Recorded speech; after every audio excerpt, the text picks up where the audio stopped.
Now let us come to the second figure of speech, that is metaphor. So in metaphor also there is comparison. The comparison is made between two unlike or two dissimilar things. But there is a slight difference between simile and metaphor. Then what is that slight difference between simile and metaphor? The difference is very easy to understand. As we used the marker of comparison as in the figure of speech simile, it means that the comparison between two dissimilar things in simile is made with the help of the marker or relational indicators like as or like. But in metaphor, we have comparison, of course, but that comparison is made without marker of comparison, without relational indicators like as or like. For example, laughter is the best medicine. I have chosen this sentence as an example of metaphor.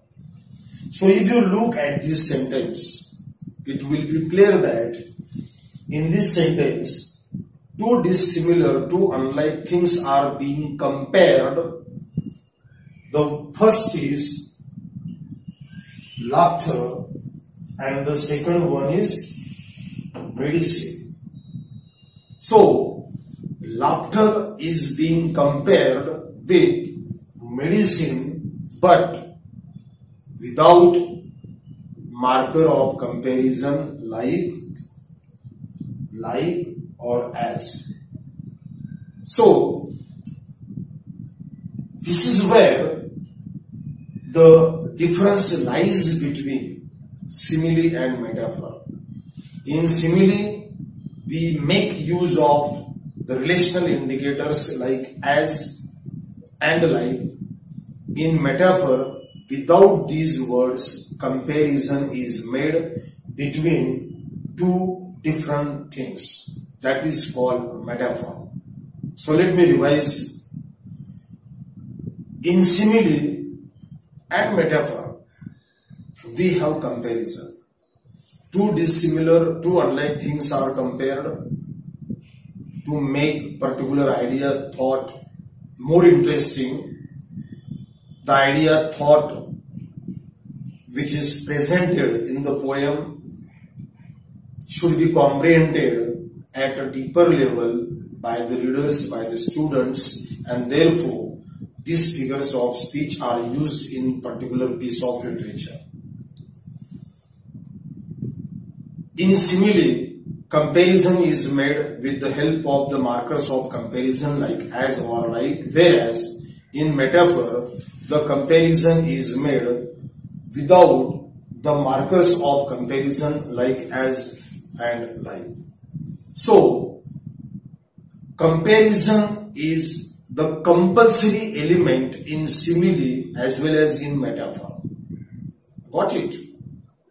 Comparison is the compulsory point, compulsory element, compulsory process, I would like to say, in simile and metaphor. But the markers, the use of markers of comparison like as and like is not compulsory.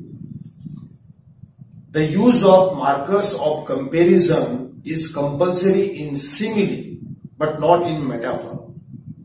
In metaphor, the comparison is made without the help of the words like, as and like. Still the comparison is made, and therefore simile differs from comparison in the sense of the use of markers of comparison. Let me also make you clear that in simile we have explicit comparison. In simile we have direct comparison with the help of the words like as and like. In simile we have the overt comparison. We can easily visualize, we can easily see that there is a comparison between two dissimilar things with the help of the words like as and like in simile. But whereas in metaphor, we have implied comparison. In metaphor, we have covert comparison, indirect comparison, hidden comparison, isn't it? Because there is no word like as or like to compare two different things.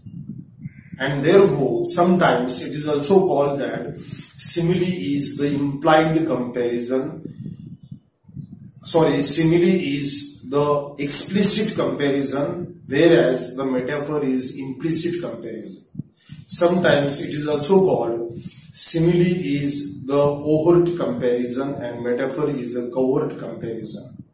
So this is how we have discussed the figures of speech, simile and metaphor. These are very easy figures of speech which are employed by most of the poets, authors, writers in their piece of writing or literature. So we have taken these two examples, two non-textual examples to explain the figure of speech, simile and metaphor. I conclude my lecture here. I stop here. Thank you.